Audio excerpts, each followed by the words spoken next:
Assalamualaikum warahmatullahi wabarakatuh. Salam Malaysia Madani. Salam harapan, salam reformasi, salam perpaduan kepada semua teman-teman yang sempat mengikuti channel di YouTube saya. Tidak lupa saya mengucapkan ribuan terima kasih kepada teman-teman yang telah pun subscribe channel YouTube saya dan juga yang telah pun memberikan komen, cadangan, kritikan, dan juga like dan juga share. Saya mengucapkan ribuan terima kasih kepada anda. Jadi bagi mana yang belum lagi subscribe, saya mengalu-alukan anda untuk bersama untuk kita perluaskan lagi perkongsian isu-isu semasa yang selalu saya kongsikan dengan anda semua di channel YouTube saya. Okey, hari ini saya nak ada ulas sikit lah. Mungkin makan masa tak panjang. Pertamanya, saya mengucapkan tahniah kepada kerajaan perpaduan ini, khususnya bagi kementerian yang telah pun melancarkan program Menu Rahmah, Menu Rahmah. Dan daripada maklum balas yang kita terima di media sosial, termasuk juga media kawalan kerajaan yang mengadakan interview dan juga wawancara dengan pengguna-pengguna ataupun yang menggunakanlah restoran Menu Rahmah ni yang difahamkan yang telah berdaftar setakat ini 15,000. 15,000 restoran-restoran yang mendaftar untuk menyediakan Menu Rahmah ini, terutamanya di bandar-bandar besar, Kuala Lumpur khususnya. Itu adalah peringkat permulaan, peringkat permulaan. Dan sudah pastinya itu bukan satu-satu caranya tindakan kerajaan untuk mengurangkan kos hidup sebenarnya. Tetapi itu adalah salah satu daripada beberapa inisiatif permulaan. Kalau kita nak tunggu sampai semua harga barang turun, semua ekonomi dah pulih, barulah kita boleh bantu, memang lambat saudara. Memang lambat dalam tempoh 2 bulan, setahun, makan masa beransur-ansur. Tetapi perlu ada tindakan drastik. Tindakan pertama yang kita kena harus mulakan, dan Menu Rahmah ini pada saya adalah satu tindakan pertama ke arah banyak lagi program-program yang boleh membantu, terutamanya golongan-golongan B40 di bandar, juga anak-anak muda terutamanya yang bekerja di bandar-bandar yang mana mereka banyak mengeluarkan perbelanjaan bagi makanan sahaja, belum termasuk lagi sewa rumah, sewa bilik dan sebagainya, untuk mereka makan saja. Dengan makan itu mereka boleh hidup dan bekerja. Jadi makanan itu penting. Dan kewajipan kerajaan adalah, kalau ikut Islam pun, menentukan tempat tinggal, makan, minum, pakaian. Dan makanan adalah menjadi kewajipan kerajaan untuk menentukan rakyatnya boleh makan. Boleh makan. Dan salah satu caranya adalah mengusahakan Menu Rahmah ini, di mana makanan yang dibekalkan ataupun yang disediakan bernilai RM5. Dan kalau kita tengok menu-menunya, saya rasa amat sesuai sekali lah, amat sesuai sekali dengan wang sejumlah RM5 yang dibelanjakan itu. Dan cumanya yang kita harap supaya ianya diperluaskan, tidak cukup hanya di Kuala Lumpur contohnya, ataupun di bandar-bandar besar yang lain, dan ianya harus diperluaskan sampai ke Sabah dan juga di Sarawak. Tapi ini bukan salah satu sebab untuk kita terus mengecam. Saya tengok di media sosial, biasalah lebayun ni, wall on ini, dia akan carilah apa saja yang boleh dia belasah. Dia kata apalah ini Menu Rahmah ini di Kuala Lumpur je, ingat di Kuala Lumpur je ke orang susah, dia kata. Di Kota Baru pun ada susah, di Johor Baru pun ada susah, di Alor pun ada orang susah. Ini biasalah. Bila orang nak cari salah, dia akan cari juga. Buatlah baik macam mana pun, dia akan cari juga kesalahan. Sedangkan dah diberitahu lebih awal bahawa kita akan bermula secara berperingkat-peringkat, peringkat percubaan, nak tengok macam mana baru balas, bagaimana kesan dia. Dan terutamanya nak tahu juga maklum balas daripada pengusaha restoran itu sendiri. Apakah mereka mampu, berbaloi entah mereka memberikan hidangan RM5 itu. Setakat ini Alhamdulillah, pengusaha-pengusaha mengatakan bahawa mereka tidaklah untung besar, tetapi tidaklah sampai mereka rugi dengan memberikan hidangan RM5. ya, kerana mereka lebih kepada khidmat sosial mereka, ya, untuk berganding bahu dengan kerajaan, kerana mereka menyadari bahawa kerajaan juga bersungguh-sungguh untuk membantu rakyat. Jadi sebagai rakyat Malaysia yang diberikan peluang perniagaan dalam negara yang aman, ya, apatah lagi dalam keadaan ekonomi yang nampaknya semakin lama semakin baik, jadi meyakinkan pada peniaga untuk mereka sama-sama berganding bahu dengan kerajaan. Ya, yang untungnya bukan kerajaan, ya, kerajaan tak ambil cukai pun daripada RM5, ya, yang diberikan itu, ya. Yang untungnya adalah rakyat, terutamanya adik-adik kita, anak-anak kita yang berada di bandar contohnya, seperti mana yang ada diwawancarakan, ya, dalam TV, seorang anak muda mengatakan kalau sebelum ini mereka terpaksa simpan RM15 satu hari, ya, untuk makan pagi dan juga makan tengah hari, ya, sewaktu mereka bekerja. Tapi sekarang ni mereka dapat menjimatkan hampir RM4 ke RM5 mereka boleh jimatkan bila adanya menu ramah ini. Saya dah terbaca dalam media sosial, ya, daripada puak mana pun saya tahulah, ya, kemungkinan puak-puak sebelah sana lah, ya. Apabila mereka katakan apa barang RM5, tapau tak boleh, saya tak boleh nak tapau, kena makan kat situ. Ini masalah dia kan. Ini masalah dia dengan komen tu pada orang Melayu. Kita bukan nak kata kaum mana yang ni, tapi itulah, ya, kelemahan kita di kalangan orang Melayu kita ni. Ada yang tidak tahu bersyukur, ya. Bila dah bagi murah RM5 nak tapau lah pula, kan. Ni tabiat orang Melayu yang saya rasa patut kita ubahlah, ya, mentaliti. Dia sama macam kenduri kahwin jugalah, ya. Kebanyakan orang Melayu kita ni bila pergi hadir majlis kenduri kahwin, ya, dah lah makan percuma. Dijemput oleh orang datang hadir, ya. Datang suami isteri, ya, bawa anak seorang dua untuk makan menghadiri majlis perkahwinan, ya. Tapi nak balik tapau pula dulu 2-3 bungkus bawa balik, ya. Atas kononnya adalah lagi anak-anak yang tak ikut. Nak kena bungkus pula anak-anak ni, ya. Tapau pula. Kalau dia beri datang rumah tak apa, ya. Kadang-kadang majlis baru berlangsung kan. Majlis perkahwinan biasanya waktu makan pukul 12 sampai pukul 4.30 ke kan, waktu makan.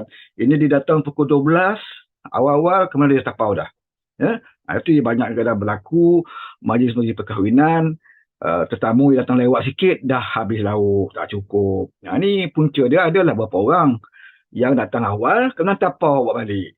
Tuan rumah memang tak marah lah kan bila nampak kita tapau ni. Tuan rumah pun biarlah, nak macam mana kan, takkan nak pergi larang orang nak ambil kan.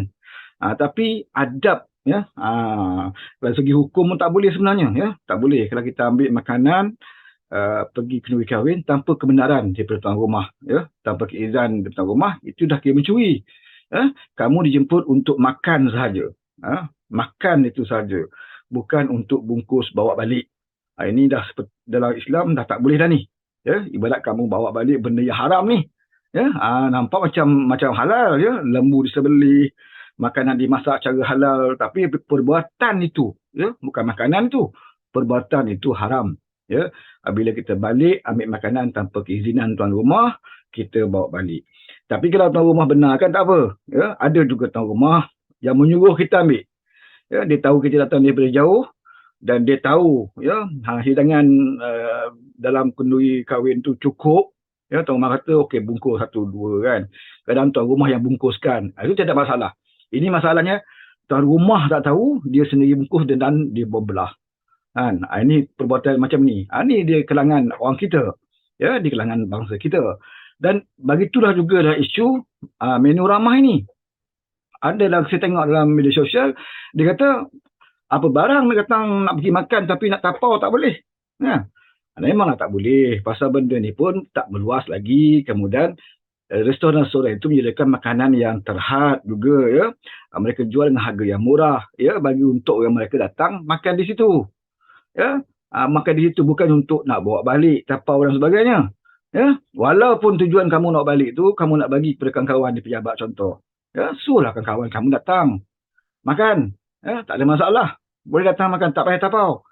Sebab banyak buruknya kalau kita benarkan mereka datang ke restoran, ya, mereka makan kat situ RM5, kemudian mereka beli lagi 10 bungkus contoh, ya, 10 bungkus dengan harga RM5 dan mereka tapau, ya. kalau dibenarkan macam tu, kita bimbang sekiranya perkara perbuatan ini akan disalahgunakan. Ya, contoh macam saya datang ke restoran itu, saya makan dulu RM5. Saya bayar RM5. Kemudian saya beli lagi bungkus, saya kata. Ya, satu bungkus RM5. Saya beli 10 bungkus. 10 bungkus RM5, RM5. Dan 10 bungkus ini pula saya bawa balik, saya bagi kawan-kawan saya. Mungkin saya nak untung, saya jual RM7. Ya, RM7. Kawan-kawan kita mesti beli. Dia fikir, biasa beli pun RM8, RM7, RM8 dia kata. Maka dia pembeli RM7, kita untung RM2. Jadi kita bimbang benda ini akan jadi masalah. Ya, bila kita benarkan tapau, maka akan ada orang ambil kesempatan, beli banyak-banyak, ya, kemudian jual dengan harga yang lebih. Dan mereka dapat atas angin je untung. Ya. Dan di restoran pula, orang lain datang makan, makanan dah tak ada. Ya. Lauk dah habis. Sebab apa? Kamu tapau pun dah banyak dah. Orang datang makan dah tak ada. Jadi, tak perlu, ya, tak perlu dibenarkan dan tak perlu diizinkan bungkus, ya, datang makan. Itulah rezeki dan patut kita bersyukur, ya, dengan program ini. Dan janganlah cepat sangat, ya, kita menghentam. Walaupun kita tahu, ya, sebenarnya program itu bukan satu program yang kita kata, oh, ya, habislah, ya, selesailah masalah kos hidup. Bukan, ya, banyak lagi perkara-perkara lain yang boleh menyelesaikan kos hidup ini. Dan benda ini yang sedang diusahakan oleh kerajaan. Dan salah satu yang paling pantas, ya, tindakan kerajaan yang paling pantas untuk nak menjaga kebajikan rakyat, ya, terutamanya yang bekerja-kerja di bandar, dengan cara program menu ramah ini. Ya. Dan kita patut berterima kasihlah kepada mana-mana restoran, kedai-kedai makan yang sanggup, ya, bekerjasama dan menyahut seruan ini. Saya bersetuju sekiranya pihak kerajaan mempertimbangkan, ya, manfaat kepada kedai tersebut sebagai penghargaan. Ya, tak kisahlah dari segi apa. Ya, pemotongan cukai ke apa ke, dilonggarkan sikit dia punya apa yang sepatutnya mereka bayar pada kerajaan untuk membuka restoran itu, mungkin kerajaan boleh mempertimbangkan sebagai balas, ya, balas jasa dan penghargaan kerana dia sama-sama dengan kerajaan untuk membantu rakyat. Ya, ini menu ramah ni pun bagi pihak-pihak yang berasana, dia tetap menjadi kecaman. Padahal 3 tahun dia jadi kerajaan, apa pun dia tak buat. Tindakan apa pun dia tak buat. Ya. Jadi kita ada, di samping kita bertindak dengan cara lain, ya, menentukan keperluan mencukupi, kita cuba kawal harga barang, masih lagi kita berunding dengan beberapa pihak untuk mengurangkan kos hidup, dalam masa yang sama yang mampu, yang boleh kita buat dulu, kita buat dulu. Ya. Macam menu ramah ni, kita dah berunding, ya, kerajaan dah berunding dengan semua pengusaha restoran, persatuan-persatuan peniaga restoran, dah berunding dan setuju, kita buat. Mana yang dah dapat keputusan persetujuan, buat dulu. Jangan tunggu. Ya. Mana yang masih lagi dalam perbincangan dan sebagainya, dalam kos barang-barang keperluan dan sebagainya, teruskan perbincangan. Ya. Terus lakukan. Yang penting, menteri sentiasa bekerja, ya, sentiasa cari jalan bagaimana nak membantu rakyat. Ya. Kita tahu 3 tahun yang lepas kerosakan dibuat cukup parah. Ya. Di zaman Abah Kau lagi teruk. Ya. Zaman Abah Kau sampai orang nak makan pun angkat bendera putih. Nak makan saudara. Ya. Nak makan. Nak bagi anak bini makan, angkat bendera putih. Sebab apa? Sebab COVID. Sebab apa COVID jadi macam tu? Sampai tak makan ni. Sebab kerajaan gagal menenganinya. Menengani dengan baik. Ya, dengan cara istiadat darurat, buat lockdown dan sebagainya. Itu bukan cara yang terbaik sepatutnya. Ya. Tindakan awal sepatutnya dilakukan. Tapi kesilapan yang paling awal yang mereka lakukan sehingga menyusahkan rakyat waktu itu adalah mereka merampas kerajaan ketika COVID. Ya, mereka puncanya. Ya. Dikala COVID melanda, kerajaan PH pemerintah, kita dah kawal baik. Ya. Kita dah kawal baik. Tak ada satu kes kematian COVID. 0 kes. Waktu kita merintah, kita kawal. Ya. Kita kena ingat bahawa COVID datang sewaktu PH pemerintah. Dan kita kawal. Berjaya kita kawal. Ya. Dalam keadaan kita masih dalam mengawal penyakit ini, mereka datang nak merampas kuasa. Mereka datang nak rebut jawatan. Nak jadi kerajaan, maka pengkhianatan berlaku, langkah syaitan pun berlaku. Maka bila dah dapat jawatan, mereka bukan tumpu pada COVID. Ya, mereka dapat jadi kerajaan, mereka tak fokus pada COVID. Apa yang mereka fokus? Mereka agih jawatan.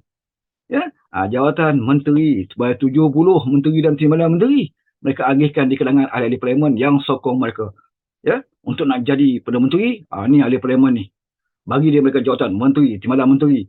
Ramai lagi yang menganga mulut ni, menganga mulut. Aku dapat apa? Aku sokong kamu. Apa aku dapat? Oh tak apa, kita lantik penasihat pula. Menteri-menteri ada penasihat bertaraf menteri. Bertaraf menteri, bergaji, bukan free. Ya, penasihat bergaji, bukan sekadar bergaji, bertaraf menteri. Tak cukup lagi saudara.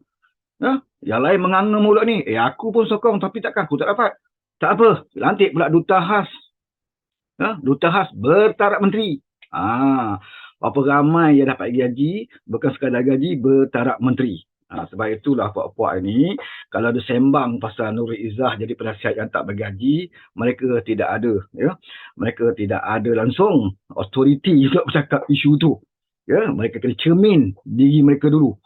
Kalau puak-puak society, NGO-NGO yang apa, yang lain yang tidak ada kena dengan parti politik sebagainya, ya kita terima. Ya, mereka berbeza pandangan. Ada pandangan yang katakan, oh tidak ada masalah. Ada pandangan yang katakan, oh ini tak salah dari segi undang-undang, tapi dari segi moralnya tak cantik. Ya, tak cantik. Maka menimbulkan persepsi. Ya, betul, saya setuju. Dan saya tidak bersetuju Datuk Seri Ibrahim mengambil Nurul Izzah itu atas satu perkara saja. Saya tak bersetuju kerana dia akan menimbulkan persepsi. Ya, dalam politik ini persepsi harus, kalau boleh kita kurangkan. Ya, kalau terpaksa juga harus kita hadapi dan kita tangani persepsi itu. Saya tak setuju itu saja. Dari segi lain tak ada kroni ke nepotisme. Pada saya, pemahaman saya, ya, tidak ada langsung, ya, tentang kroni dan nepotisme. Kita bantah, kita menentang kroni sebab apa? Kita menentang nepotisme apa sebab apa? Bukan kerana perkataan dia kroni, bukan kerana perkataan dia nepotisme. Kita menentangnya kerana keuntungan yang diperolehi daripada kronisme itu, daripada nepotisme. Apa keuntungan dia? Ya, mereka mendapat habuan daripada jawatan itu. Mereka dapat kuasa daripada jawatan itu, walaupun mereka tak layak. Ya, mereka dapat macam-macam kelebihan dan kemudahan yang sepatutnya mereka tidak layak, tapi mereka dapat kerana mereka adik-beradik atau kawan atau anak kepada menteri-menteri. Itu yang kita tentang. Ya, tapi kalau mereka tidak ada apa kemudahan yang mereka dapat, mereka tidak apa manfaat yang mereka dapat, hanya mereka menjadi khadam. Khadam lah tu. Ya, bila kerja dengan orang tak ada gaji, ya, tak ada apa-apa, dia macam khadam. Tapi tak baguslah kita panggil dia khadam. Ya, dia berbakti kepada negara kita. Lebih ramai boleh berbakti macam tu lebih bagus. Ya, lebih ramai lebih bagus. Yang penting prinsip yang selalu Datuk Seri Anwar Ibrahim sebut. Prinsip dia apa? Ya, jangan ada projek yang diberikan, ya, kepada sesiapa pengkawan, hatta anak sendiri. Jangan ada habuan yang diberikan, jangan ada ketirisan, itu sebagainya. Itu yang kita pegang. Ya. Selagi dia tidak melanggar, di situ ada pendekatan. Yang pendekatan pada kita, mungkin Datuk Seri Anwar Ibrahim ada cara dia dan ada sebab dia mengambilnya. Ya, pendekatan dia. Mungkin kita tak setuju dari segi pendekatan. Dari segi prinsip, no. Ya, tidak langsung melanggar prinsip, ya, tentang integriti ke, tentang kronisme ke, nepotisme, saya tak nampak di situ. Ya, bagi saya pula, bila saya teliti, ya, saya teliti dari segi pandangan saya sendirilah, ya, saya merasakan bahawa kemungkinan Datuk Seri Anwar Ibrahim meletakkan Nurul Izzah di situ hanya untuk menjaga kementerian itu daripada, ya, daripada deep state. Kita tahu daripada 22 bulan yang lalu ada, ya, musuh dalam selimut di setiap kementerian, apatah lagi di Kementerian Keuangan ataupun Kementerian Perdana Menteri. Boleh berlaku apa-apa saja sabotaj di Kementerian Keuangan ataupun di pejabat Perdana Menteri. Ya, jadi siapa yang nak kawal? Ya, siapa yang nak kawal? Bukan kita tak percaya kepada kita dengan kerajaan, tetapi pernah dibuktikan 22 bulan yang lalu, ya, ada sabotaj daripada dalam. Kita tak kata semua kerajaan ini akan bersetuju dengan kerajaan yang ada hari ini. Ya? Jadi kekhawatiran itu, kemungkinan bagi saya, pendapat saya, kemungkinan bagi saya, Anwar meletakkan anak di situ untuk mengawasi. Ya? Mengawasi sekiranya ada benda-benda yang dilihat seperti cubaan sabotaj kepada ayahnya, iaitu Perdana Menteri. Ya? Sungguhnya dia boleh membantu ayahnya untuk melihat suasana di situ. Dia tidak ada kuasa. Dia tidak ada kuasa bagi projek ke, tahan projek. Ya, dia cuma boleh tengok, okey, ini garis panduan untuk pemberian tender contohnya. Ya, kontrak ini garis panduan. Dan dia akan tentukan bahawa semua orang ikut panduan itu. Ya, bukannya dia yang bagi kontrak. Bukannya dia yang bagi tender. Dia tidak ada kuasa. Tetapi garis panduan dah ada, Nur Izzah hanya duduk situ supaya tidak ada sabotaj. Supaya jangan nanti orang lain bagi kepada Anwar yang kena. Ya, ini dia panggil deep state. Sengaja membuat satu benda yang salah supaya pemimpin yang kena. Dan ini berlaku 22 bulan yang lalu. Ya, banyak menteri yang terkena kerana perbuatan beberapa orang yang saja sabotaj. Yang sengaja nak sabotaj. Jadi, itu Datuk Nur Izzah berada di situ untuk melihat kalau ada perbuatan yang sengaja dilakukan untuk mencemarkan Perdana Menteri, iaitu ayah dia. Ya, bagi saya, ya, itu satu cara yang baik supaya dia dapat dilindungi oleh anak dia sendiri di situ.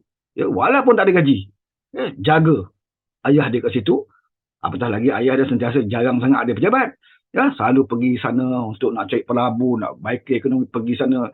Banyak benda boleh berlaku, ya, dalam politik ni, saudara. Ya, kalau kita tengok politik di luar negara pun begitu juga. Ya. Kadang-kadang sabotaj di dalam boleh menjatuhkan seseorang pemimpin.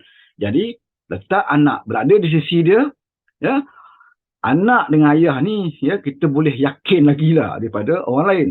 Sebab anak dengan ayah ni, walaupun berbeza pendapat dengan ayah sendiri pun, dia takkan sanggup nak khianat ayah sendiri. Kita tahu Nur Izzah pun ada masanya dia berbeza pendapat dengan ayahnya. Ya, dia pernah meletakkan jawatan naib Presiden Parti Keadilan hanya kerana perbezaan pendapat dan juga pandangan dengan ayah dia, ya, dengan Datuk Seri Ibrahim. Dia letak jawatan.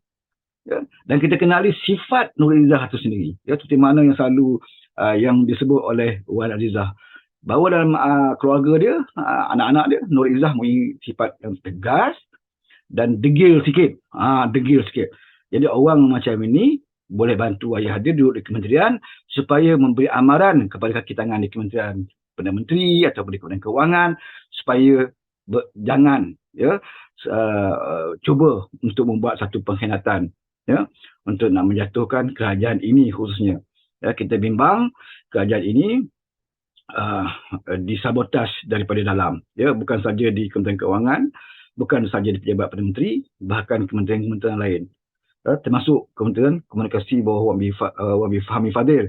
Ya, saya bimbang juga. Ya, nampaknya RTM saya nampak ada sikit peningkatan yang bagus selepas kita dilantik pengarah penyiaran yang baru. Saya nampak ada, ya, pembaharuan di RTM. TV3 masih belum memuaskan, kan, untuk memberikan gambaran pada kerajaan ini dengan cara yang positif lah. Ya, jangan saya bimbang, ya, saya bimbang deep state macam itu berlaku sehingga kan kita dulu 22 bulan begitulah digambarkan, ya, begitulah digambarkan penerangan kita tidak diberikan sewajarnya, menerangkan kepada kerajaan dasar-dasar kita, kebaikan yang kita lakukan tidak diterangkan kepada rakyat, dan ramai rakyat tak tahu sebenarnya 22 bulan ada juga benda-benda yang baik kita lakukan, tapi sebab ada deep state ini, ya, sabotaj daripada dalam, ya.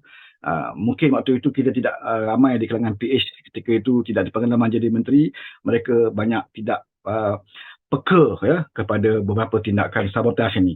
Jadi mungkin Datuk Seri Ibrahim mempelajari 22 bulan yang lalu, maka dia merasakan ada lebih baik dia meletakkan anaknya sendiri untuk membantu dia mengawasi, ya, kementerian Perdana Menteri dan juga Kementerian Kewangan ini, walaupun tak dibayar gaji. Tidak seperti pimpin lebay yang meletakkan anak menantu dia dengan bergaji, ya, bergaji besar, saudara. Jangan, sebab tu lebay jangan cakap banyak lah isu ni. Ya, kita masih ingat di Selangor dulu, waktu Selangor kita perintah dalam Pakatan Rakyat, ya, menantu Presiden PAS, ya, pegang JSC perangsang. Ini JSC yang besar dalam Selangor. Berapa yang lawan sebulan? Menantu Presiden PAS duduk situ. Waktu itu kita tak bising. Tak masalah. Dia layak duduk situ, bayar gaji, okey. Dia layak dan dibayar gaji, duduk situ. Kita pun tak bising. Ya, tak bising. Jadi, Nur Izzah ni bukan saja dia ni memang layak. Dia ada 2 degree. Ya. Dan TVET yang semua dikembangkan oleh Kementerian Kewangan, itu juga sebahagian daripada yang diusahakan daripada Nur Izzah. Sebab tu jadi pembangkang lagi. Ya, benda ni diusahakan. Dia pernah jadi pengurusi PAC, apa lagi, ya, yang tak melayakkan Nur Izzah ini. Ya, dia layak tetapi tak terima gaji. Kadang-kadang simpati juga kita. Ya, Nur Izzah ni orang yang berjuang dari kecil, dari muda. Ya, sepatutnya lebih daripada itu dia dapat apabila ayah jadi Perdana Menteri. Tapi bagi dia, yang dia nak adalah rakyat mudah, Ya, rakyat mendapat kemudahan dan juga keselesaan di bawah kepimpinan ayah dia. Ya, dia juga tidak mahu ayah dia disabotaj. Akhirnya rakyat juga yang susah apabila kerajaan ini disabotaj. Ya, jadi mau tak mahu dia menyahut seruan ayah dia untuk membantu dia bekerja, ya, di pejabatnya. Jadi yang bercakap banyak di luar, yang cakap banyak di luar ini kena cermin diri masing-masing. Ya, kena cermin diri masing-masing. Bagi saya, selagi tidak ada ketirisan, tidak ada rasuah, tidak ada projek yang diberikan kepada anak bini saudara mara, tidak ada habuan yang diberikan sehingga menafikan hak orang lain, ya, bantulah ayah kamu sebaik mungkin. Ya, memang tugas tanggungjawab anak juga untuk mempertahankan ayah dia. Memang tanggungjawab anak juga, apatah lagi anak itu punya ilmu, ya, takkan kita nak simpan Nur Izzah dalam peti sejuk di rumah. Ya, dia dah tak bukan ahli parlimen, duduk di rumah. Ya, jaga laki kamu. Bukan. Dia ada ilmu. Dia masih muda. Dia ada idea. Apa salahnya idea itu dikongsikan bersama dengan ayahnya. Di samping dia mengawasi supaya tidak berlaku perkara-perkara yang tidak baik di dalam kementerian. Itu pandangan saya. Ya, mungkin Datuk Seri Anwar Ibrahim ada pandangan yang lain dan saya yakin apabila beliau mengambil tindakan itu sebagai orang yang pengalaman dalam politik, beliau tahu beliau akan diserang daripada dalam dan juga di luar.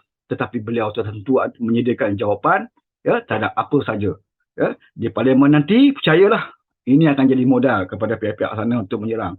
Tapi saya nak ingatkan kepada pihak-pihak di luar sana, ya, di sebelah sana, kalau nak menyerang isu ini, ya, terhadap Datuk Seri Anwar Ibrahim, kamu juga harus, ya, memasang perisai diri kamu. Ya. Jangan kerana kamu nak serang Nur Izzah, dan sekali kamu juga akan terlondeh di dalam parlimen dan rakyat akan tahu siapa, ya, watak kamu yang sebenarnya. Jadi cukup sampai sini ringkasannya dan kita akan ulas dari masa ke semasa. Dan terima kasih banyak kepada saudara yang telah pun memberikan sokongan dan juga yang telah pun sentiasa, ya, bersama saya di channel YouTube ni. Sekian wabillahi taufiq wal hidayah. Wassalamualaikum warahmatullahi wabarakatuh.